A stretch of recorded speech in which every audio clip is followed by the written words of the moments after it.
Kawartha.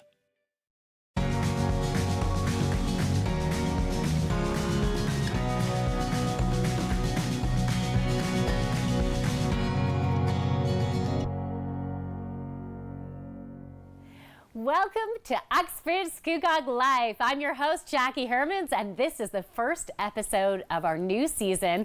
And we even started to have a little bit of a different set here, which we'll keep on working on. So that's exciting. So today on our show, we're going to be talking to the Durham Regional Police Department as well as the Durham District School Board. We'll be talking about school safety, having a great year, and CMHA is talking about mental health for kids and parents. So make sure you keep on watching because we'll be right back on Uxbridge Scugog Life.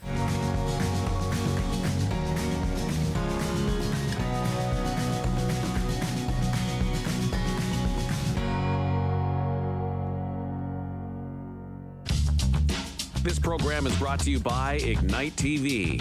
Now you're in command. Visit Rogers.com for more details.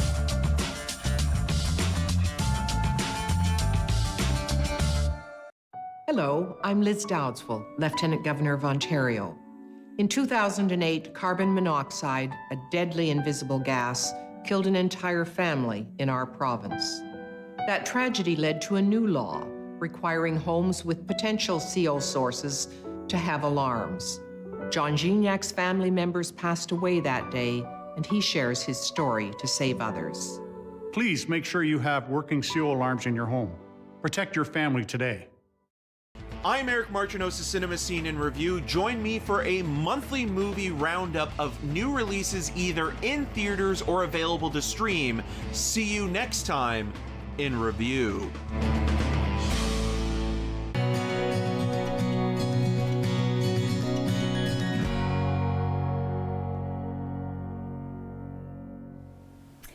Welcome back to Uxbridge Scugog Life. So I am with Constable Christy Freck, and we are talking about school safety. So now that school is underway again, we have a lot more kids on the sidewalks, crossing the roads. We have a lot more cars going on. Mm-hmm. So I thought it would be great to give messages to parents, to community members. What should we be looking out for? What should we be teaching our kids? All that fun stuff. Yeah. So first of all, thank you so much for coming on the show. Well, thank you so much for having me, Jackie.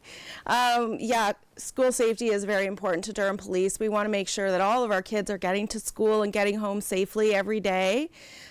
We do an in the zone blitz. It's a traffic blitz just to make sure that we're out there doing enforcement, giving people lots of notice that we're out there doing enforcement, but making sure that people are obeying all the rules. So it's a good time to talk about this. Okay, so you guys are going to be at the schools when parents are potentially doing an illegal turn where it says one way. Yes, absolutely. We'll be in all the school zones throughout the week. Just trying to promote school safety and making sure that people know what they're supposed to be doing. Okay. Yeah. Okay. So I just want to do that example about the one way because I understand, some schools, even though if there wasn't a school there, you would easily be able to turn left or right. But the purpose of those one ways, keeping the traffic all flowing. Do you want to go more into that? Like, why is it so important to keep to those rules? Well, we want to make sure that, number one, that there's an efficient means of travel, one way in and one way out, just to try and promote safe traffic flow.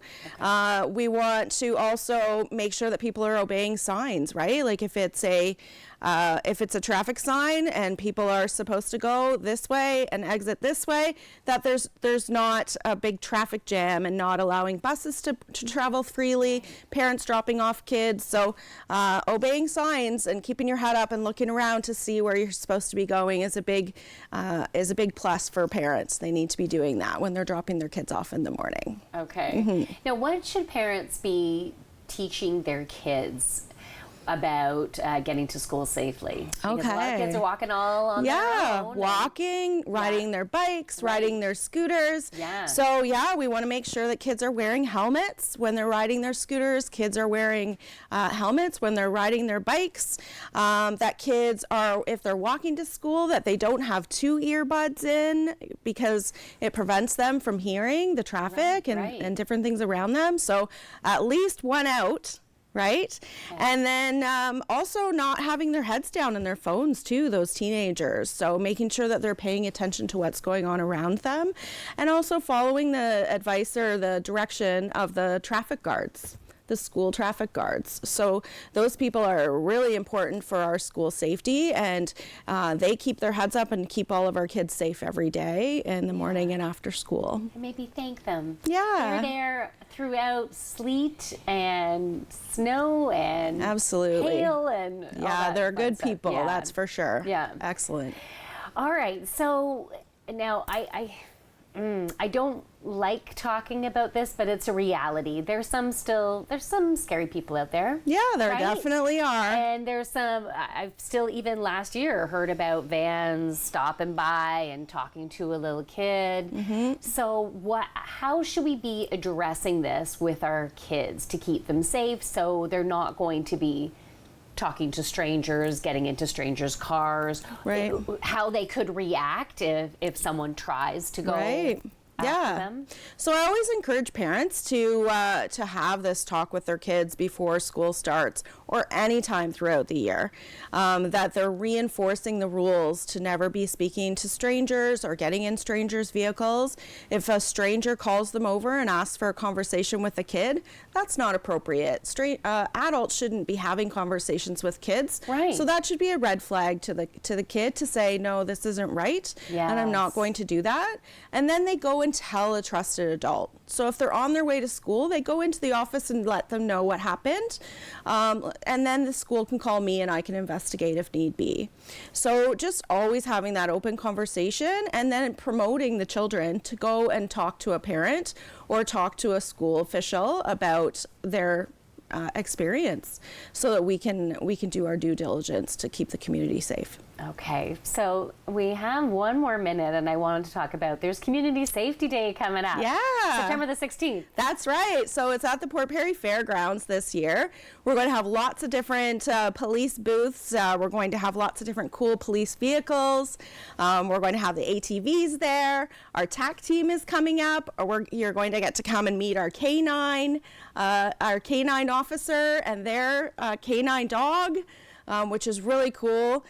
We have hot dogs and drinks for the kids. We have kids' activities and jumpy castles and stuff like that for kids.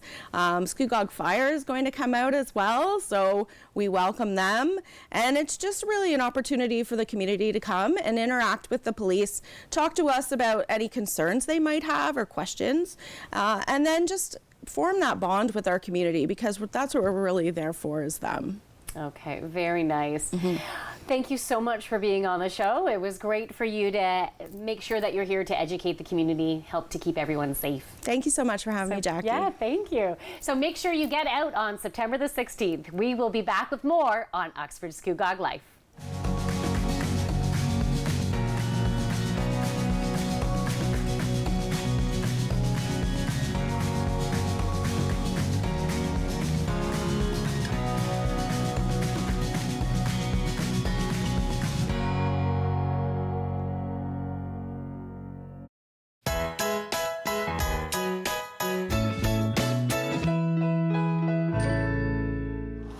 Wonder what stood right behind me 150 years ago? Here in Pickering, at the northwest side of Brocken Highway 7, stood the Brome Central Hotel. Today, this historic commercial enterprise is housed here at the Pickering Museum Village. Originally a home, this two-story building became a temperance hotel in 1850. We've prepared your usual private room. Okay, thank you. I'm sure I'll sleep soundly tonight. It was a resting place for travelers, and for 2 shillings and 6 pence, it also served as a meeting place for local council. Ladies, the Township Council will be meeting very soon. We should retire. Located at the epicenter of the township, the hotel was witness to a lot of the laws and infrastructure decisions that made Pickering what it is today.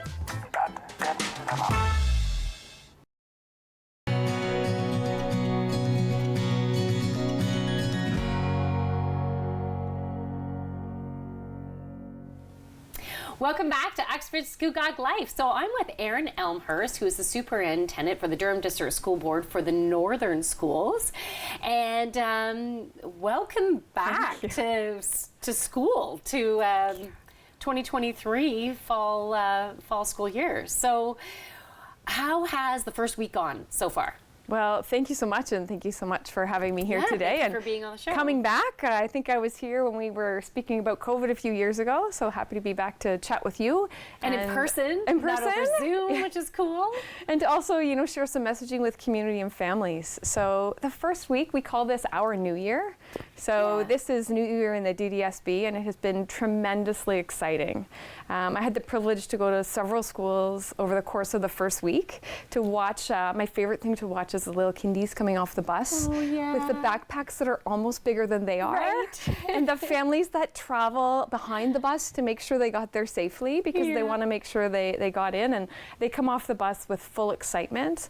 And I have to give full credit to the amazing staff at schools, as school leaders, clerical staff, EAs, ECEs are out meeting kids with just this amazing excitement and this feeling of a new year and all the joy it's going to bring. And I want to give credit to our amazing custodial staff that's made schools ready for the first day. They worked hard over the summer, over the weekend. We have phenomenal bus drivers who are excited to welcome kids back. So the first week is just filled with so much joy and excitement. It is our favorite time of the year. We bring our youngest learners, that's always exciting. And then I also had the privilege of going to some of our grade 9 days, where our grade 9 students started high school, and their parents come with them then too, which is also exciting because, at kindergarten, you drop them off and you cry, and sometimes they still cry when they drop them off in grade 9. Our grade 9 students just look so excited. Their eyes are just wide as they enter our secondary buildings. So it has been tremendously joyful, and we're so grateful of the community feeling that we have when kids are welcomed into schools. The heat, on the other hand. Okay, I was going to ask about that. How has that been in the schools? Well, it's made for, an interesting first week back, of course. But we're so pleased that we could have extended summer and kids can spend some time outside when it's safe to do so. Our buildings have been quite hot, but for the most part, every building has some sort of a cooling space that students can go to when it does get too hot. There are lots of procedures in place around keeping windows closed, fans in classrooms, monitoring for any signs that heat may be impacting children. So maybe we don't go out as much as we would like because we want to really keep them safe. Families have been sending lots of water to keep kids hydrated. So it hasn't at all impeded the joy and excitement of the first week. Good. Okay, so how has been the kids drop off in regards to safety? Has that been okay? Do you have any messages that you want to deliver to parents to help keep the drop off even safer? Absolutely. We're very lucky, as I said earlier, to work with Durham Student Transportation Services. And our bus drivers are absolutely amazing, ensuring that those students who arrive on a bus are dropped off safely, and educators are there to welcome them as they come off the bus. But I also think of kiss and ride areas, and many of our schools have kiss and ride areas. And we do send messages to families around, making sure that you arrive before or after buses, depending on entry time, and really respect buses as they're dropping students off if they do have buses. And if at all possible, if it's safe and if your family can, that walking to school, particularly when the weather is nice, we encourage that as well, as it does help to limit the busyness of the morning, because that busyness of kiss and ride can also cause frustration first thing in the morning. We want to alleviate that for families. So give yourself lots of time before and after buses. Supervision is typically out 10 to 15 minutes before the entry bell for the beginning of the day. And so educators will be on the yard to welcome students. So that is a fantastic time to drop them off so they have some time with their friends in the morning. Good. Now, do you have any strategies that you want to share for parents and kids to help keep keep the students organized, to decrease the chance of overwhelmment as more work starts flowing through? Absolutely. And part of the thing we want to think of is balancing the work level with the joy and well-being. Nice. The kids have to find time after school for joy, extracurricular activities, to do the things that they love. That really helps with that balance a little bit. Yeah. But we also really encourage families to become as active as possible with the school. We strive to build schools that are positive ecosystems, and in an ecosystem, everybody matters. Everybody plays a part in ensuring kids have positive experiences. Yeah. So we say to parents, if you have questions, talk to the teacher, talk to the school leader, always engage in conversation, because they're there to help and to ensure that students really do have a positive experience each and every day. We like to encourage parents to have a place when they come home, when students come home after school, if there is homework that needs to be done, that I know where I'm going. So is that the kitchen table? Is that a desk in my room? Okay. Where's my homework space? Yeah, and then that they can have that. That is beautiful. Thank you so much. Have it all ready to go, yes. Thank you. We'll have to have you back on later on in the school year, get some more tips going. Absolutely. So we will be back with more on Uxbridge Scugog Life.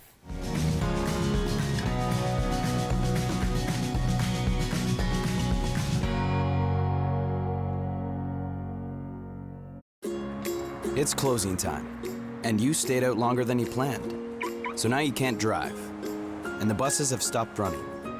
You could always call your girlfriend. Or maybe your roommate?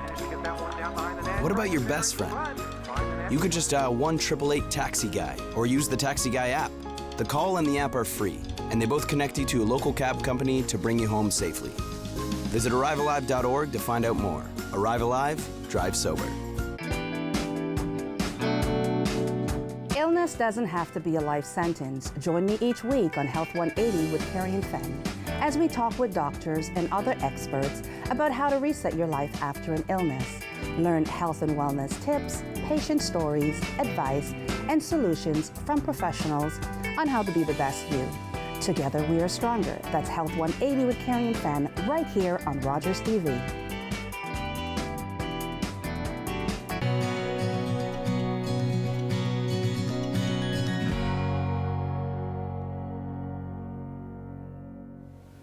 Welcome back to Uxbridge Scugog Life. I have Alec King with me, who is the Communications and Public Relations Lead for CMHA. Welcome to the show. Hi, Jackie. How are you doing? Good. I'm doing good. Good. Thanks for having me. Oh, it is my pleasure. I love having you on because you always have great tips. And we're back to school time.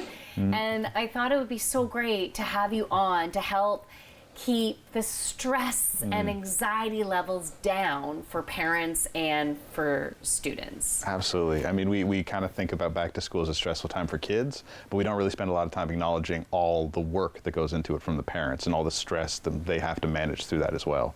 Right. Because as soon as school hits, so do extracurricular activities and projects and homework and whatever other stuff is going to come. All the holidays start coming up. We have to start preparing for Halloween and stuff too. So it can get overwhelming for everybody at times. Absolutely, yeah. So, okay, let's start with the students. Great. So for kids, a routine is an amazing kind of tool. Okay. Just having something that they can count on and rely on. It's a little late now, but over the summer, there's that whole kind of freedom and they get to do whatever they want. But if you can kind of slowly, gradually build them into kind of a bit of a school routine, even if it's just working out meal times or kind of just slowly bringing sleep time back into that kind of period where they'd be ready for school, it kind of helps them get ready for it. It's not that massive kind of quick adjustment to it. Okay, so for next year. Next year, and which if you're is less freaking than out, helpful. you're starting to stress. Oh no, I'm already late. It's okay. It's okay. But I mean, that can extend over to the weekends as well, because Right. that kind of change and then back to something that they remember normally, where the weekends where things might have been a bit more free and open, similar to the summer, if you can kind of just move things a little bit closer to a school schedule. That doesn't necessarily mean you have to like ring a bell to wake them up or anything like that, but just getting a time frame that they are, so that when Monday comes again, it's not a whole new system shock. It doesn't make them, jump through all those hoops all over again. Okay. So maybe on Sundays too, getting ready for bed earlier, shutting off screens earlier. Absolutely. Getting lunches ready. And talking with them about it, talking about the process about going back to school. Depending on the age of kids, sometimes they can have trouble with the concept that it's 2 days and then they're right back at it. They think when my youngest went to kindergarten, she was like, that was fun. And then we told her she had to go back and she's like, no, I'm good. That week, that 5 days, that's it, I'm done. We're like, no, this is what you do. And she's like, I do this forever? So, but with kids, if you talk about it over the weekend and make it clear and make the schedule really kind of clear with them and the routine, it means that it's something they can anticipate and kind of get ready for as it moves forward. Okay. So the next thing I want to talk about, and I want to try to keep it general over the different ages. Yeah. But if you want to say, okay, for this age group, go for it. But what I want to talk about is, like, as, let's say, the schoolwork starts increasing, but it might just not be schoolwork. I want to bring up topics of overwhelmment, things that can cause overwhelmment. So it can be worried about tests coming up or projects or the amount of stuff. It could be issues at school, going out for recess even, and being excluded. So different things that can happen for students that can create anxiety, stress, overwhelmment. What can parents do, or what strategies can they do to help their children through these more challenging times? Absolutely, and it's so difficult because, like you said, it doesn't necessarily have to be just one thing. It could be any combination of all those things kind of put together. And they might not even realize what the real stressor is. Right? And that's one of the things that we recommend, is that when you're talking with your child about school, really kind of being active and engaged and listening. Because sometimes when they come to you with a problem, they might not understand the full extent of it. Sometimes with just people in general, when we talk about something, maybe the last incident is the thing that really sticks in our head. But there could have been compounding things, other things throughout the day, that as you talk it through and think more about it, you go, really what my problem is this. So they might have had an issue on the schoolyard, but it might stem from an interaction they had in the classroom earlier in the day. And when they think through it, they can realize what that was. Yeah. The catch is that doesn't happen if you just kind of jump on them right away and try and solve it. If you talk with them and ask them to open up about it, just let them kind of take the time to engage with that in their own time frame. And one thing that's always really, really tricky, I don't know about you, but the first thing I do when I talk with my kids, and I'm trying to work on it, is I say, how was your day? What'd you do? Tell me about school.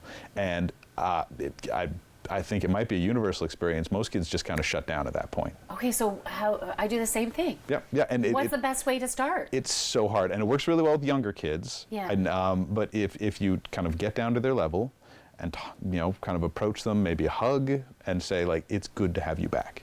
It's good to see you again. I missed you. It's, this has been a long time. I understand this might have been kind of difficult for you, if they're kind of having difficulty with it. If not, then you can just say, I missed you and I'm happy to see you again.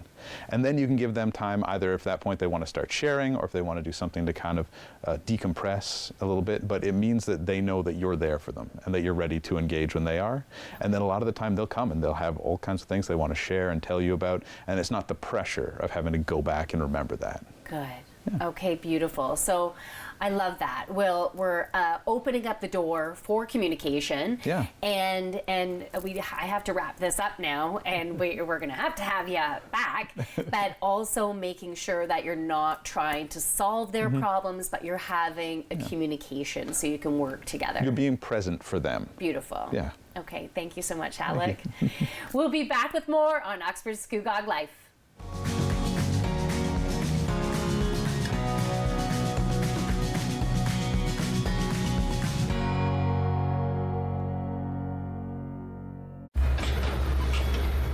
This is a brain in urgent need of mental health care. But because 3 out of every 4 Indigenous people experience racism in healthcare, she may not get the help she needs.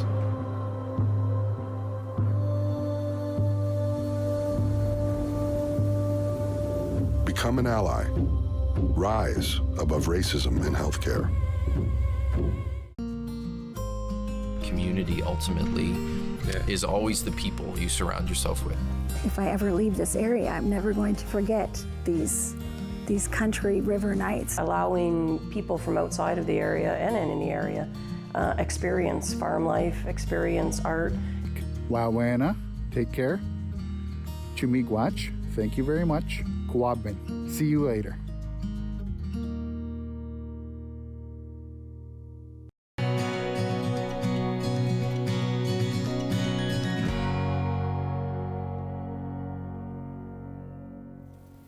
Welcome back to Uxbridge Scugog Life. So it has been a great show, and to end this off, I am pulling a card as a card representing the energy for the week.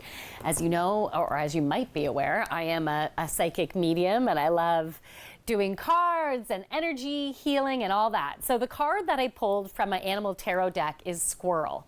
Preparing for the future. And doesn't it seem like it's a hustle and bustle at the beginning of September, right? To get everything all ready, get kids off to school, and maybe you have your own business and you're ready to launch a new marketing program or things like that. So this is like getting all of the things into place, and then you'll be ready for, let's say, I'll call it the fall harvest. But we need that time of just this week, we're getting stuff done. So, but make sure you're doing it within balance. Make sure that you are tuning in to yourself. So when you're feeling tired, you might need to take a little bit of a break, get outside, get out in nature. That's also really important right now, is to connect in with nature, get to bed earlier if needed. But you might find one night that you're like, I'm getting all this stuff done, and you're staying up till, let's say, 12, 1 in the morning. And allow yourself to flow with your own unique cycles. That's really important right now. But having the balance between action and inaction, your masculine, your feminine side. You're getting stuff done, you're chilling out and being open to receive. Having that downtime is gonna be just as important as being that squirrel and getting everything done, because it will help you to be able to continue on, to be able to do it within balance and to receive the information that you need in order to have those resources. And as a last message is the message of the hawk, which is simply right now you have keen sight. Trust in your own intuition. Trust in your internal guidance system to make choices within your life, and you're gonna do great. It feels like an abundant fall. It really does. So get that stuff done. Have the balance within your life and trust in that internal guidance system. So I hope you have a great rest of your week. Thank you so much for watching. We'll be back with more next week on Uxbridge Scugog Life.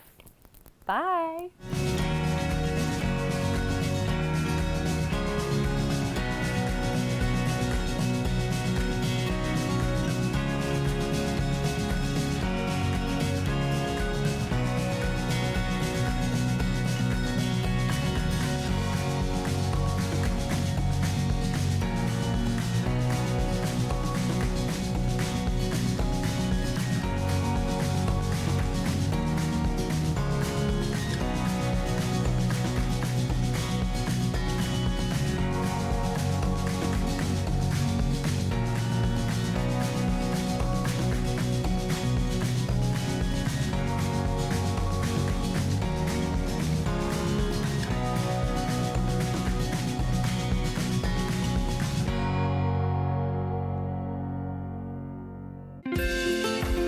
Call the Rogers TV viewer response line, email us, or connect with us on social media.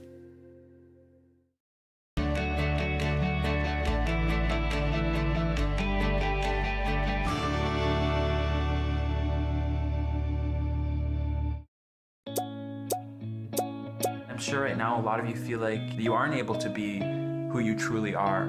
What's most important, more important than everybody else knowing who you are, is that you know who you are. As a young person, time moves slower for you. And just know that things will get better It Gets Better Canada is a registered Canadian charity with a focus on uplifting our queer youth through the power of digital storytelling. As a Two-Spirit person, I use they, them pronouns, but that's not the case for every Two-Spirit person. There are so many voices out there that we didn't have 10 years ago, 20 years ago. No matter what your mind tells you, you really are perfect the way you are, so stop beating yourself up so much.